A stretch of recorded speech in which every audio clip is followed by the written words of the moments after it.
I'm Edwin Ellis. I'm a professor at the College of Education at the University of Alabama, and I'm also an affiliate research scientist at the University of Kansas Center for Research on Learning.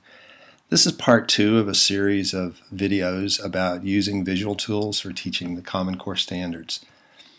You can download the actual PowerPoint presentation from graphicorganizers.com, and if you want to be able to study some of the examples that I'll be using during this video, that might be a good idea to download that. Just as a quick recap of some of the key ideas that we discussed in part one, first of all, some of those Common Core standards get really complex, particularly as you move up in the grade levels. So for an example, delineate and evaluate the argument and specific claims in a text, assessing whether the reasoning is valid and the evidence is relevant and sufficient, identifies false statements and fallacious reasoning.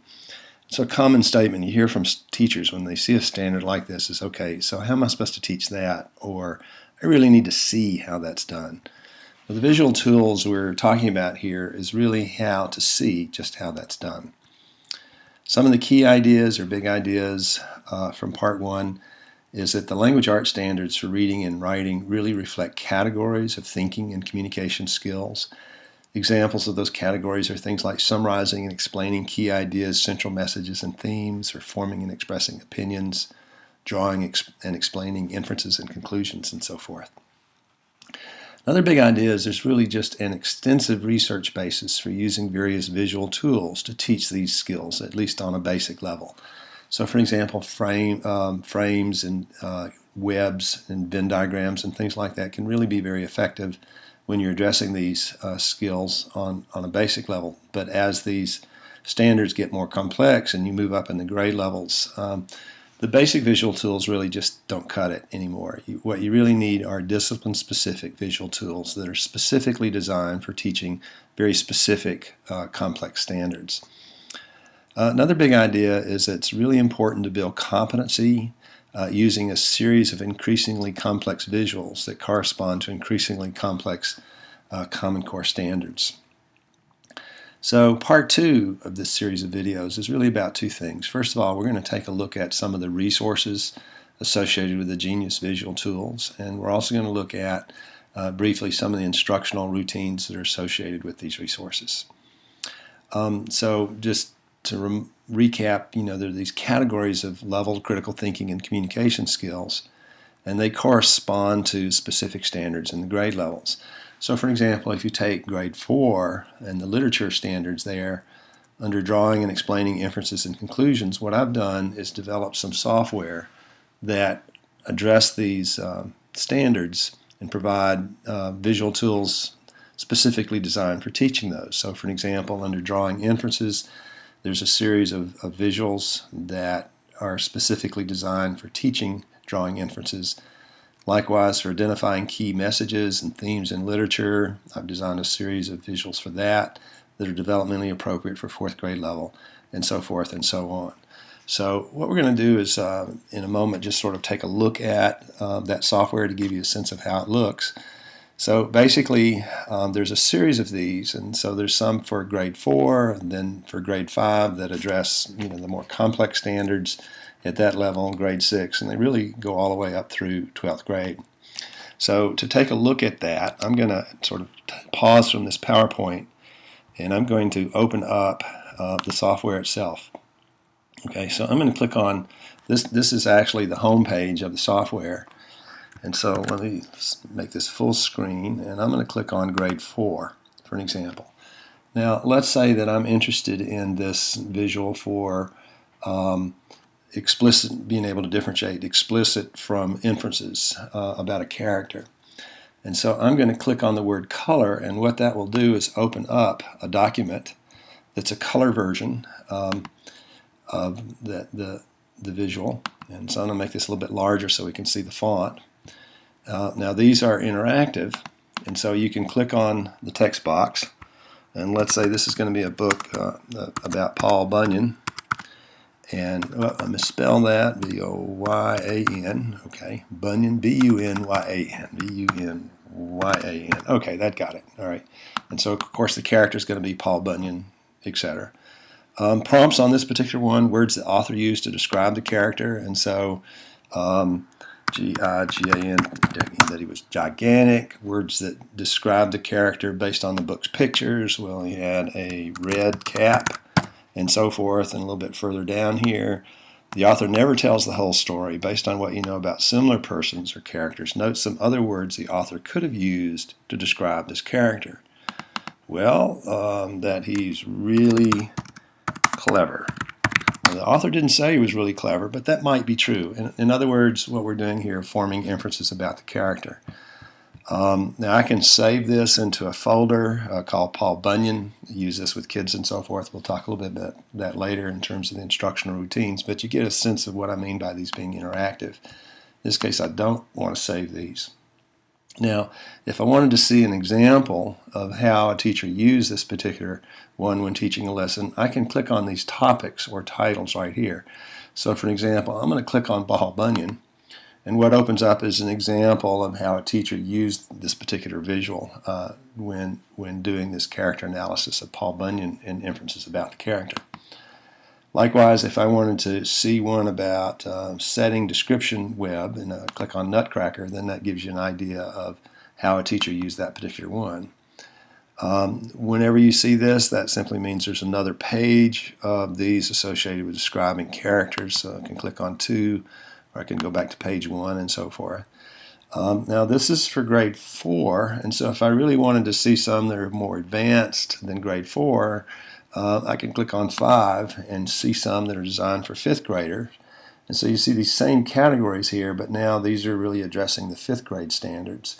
So for an example, forming inferences about what or how things shape the character and inferences about that. I'm going to open this one. And so for an example, this one has specific prompts about making a decision. They're going to be addressing words that describe how the character treats others, or the character's view of him or herself, or what motivates the character, etc. And these were probably shaped by these setting or event features and why I think so, etc. And again, so these are interactive. If I want to see how a teacher used that one, I can click on this topic to look at an example and so forth. And so you kind of get a sense of how this software works. Oh, if I click on BW, that simply stands for black and white, because so they're blackline masters of these, and so forth. Now, the reason why we have both color and black and white versions of these is because when you're using these with things like a Promethean board or smart boards or LC projectors, it's really good to have the color, because obviously color is a lot more interesting than black and white and that sort of thing. What teachers often do when they're using these with smart boards is they'll do a lot of modeling and providing guided practice in how do you apply that particular visual tool and so forth. You can also these can also be used by students, and so for example in classroom computers, or you can even email them to students for home use in terms of homework assignments and that sort of thing. Now what's really important to understand about this material is that Genius is really not just about these various visual tools. Now it would seem like it because the visual tools themselves are so eye-catching and so forth, but there's a lot more going on than just the visual tools. It's also about really high engagement instructional routines for using them. And so what I've designed is a series of instructional routines that collectively I refer to as text to notes to writing instructional routines. And they're all based on this sort of singular research-based statement: is the more students write about what they read about, the more their reading comprehension, their writing, and their vocabulary improves. Likewise, the more they talk about what they read about, the same kind of thing. And so the instructional routines are built around getting kids to take notes, to write about what they read about, and things of that nature. And what's really important to understand about these instructional routines is the routines themselves are every bit as important as the visual tools are. And so this is not just about the visual tools, it's pairing the visual tools with these really powerful instructional routines. And so what I've designed is a series of these for how to use these before a lesson or at the beginning of the lesson to do things like provide advanced organizers, pre-teach vocabulary, preview the tool itself and things of that nature. Ways of using these to scaffold instruction during the heart of the lesson. And so there's a series of scaffolding kinds of routines. So you have teacher-guided instructional routines, fading into peer-mediated or peer support, partner routines and things of that nature, and eventually that fades to individual applications. So essentially what we're using is an I do it, we do it, y'all do it, as in peers do it together, fading into you do it kinds of gradual release instructional routines. There's also a series of these routines for how do you use these at the end of a lesson to do things like using essential questions that focus on the tools themselves in terms of how students perceive them, what they see as useful about them, how they can use them, and other kinds of reflective reviews, etc. Now, you might be interested in where you can find these resources. They're available on a website called graphicorganizers.com. And these are leveled, and so there are a group of these designed for the intermediate grades, a different group that really specifically designed for middle school, and then another group for high school. So for an example, if you look at the Common Core Standards, there's a series of these that all address reading and writing about literature across those various grade levels. And so there's software available for grades 3, 4, and 5 at the intermediate level that are discipline specific. In other words, all of these focus on literature. Another series that are literature-oriented that focus on grades 6, 7, and 8, and then on into high school and so forth. Likewise, at the intermediate level, we also have software specifically designed for teaching vocabulary, because that's so critical at these grade levels. And if you look at those reading and writing standards, they don't just address literature, they also address reading and writing about information. And so these are visual tools specifically designed to focus on key information, common topics like reading about a famous person or group of people or an important event or place or things of that nature.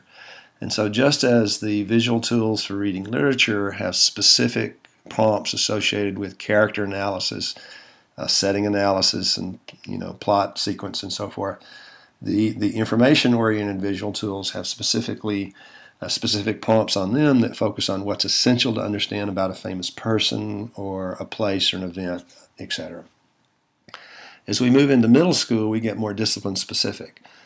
And so while you continue to have literature, you also have some that are specifically designed for focusing on project-based learning for grades 6, 7, and 8, some that are specifically designed for teaching history, and some specifically for science. Likewise, as we move into high school, we get very course specific. And so, for an example, in high school, we have, we're developing some that really focus on civics and econ types of courses, American history courses, biology, and we're also working on a geometry-based version of this. Now, right now, at this point in time, everything is kind of being developed simultaneously, and so there's a lot going on.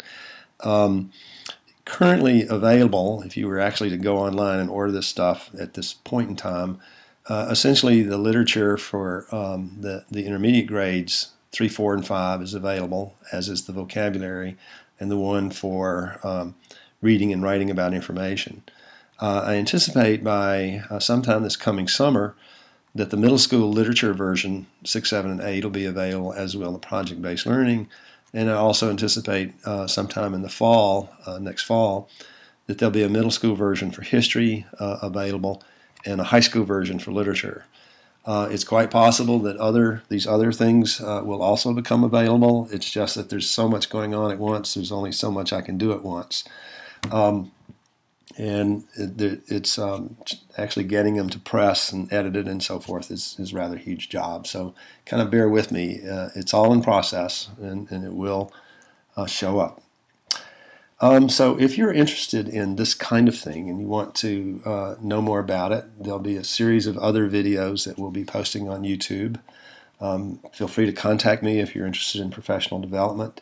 And also, if you're interested in participating in some of the research studies that we're doing, I'd be interested in hearing from you on that. So my email address is edwinellis1@gmail.com, and also feel free to call me if you'd like to chat about this. So the number is 205-394-5512.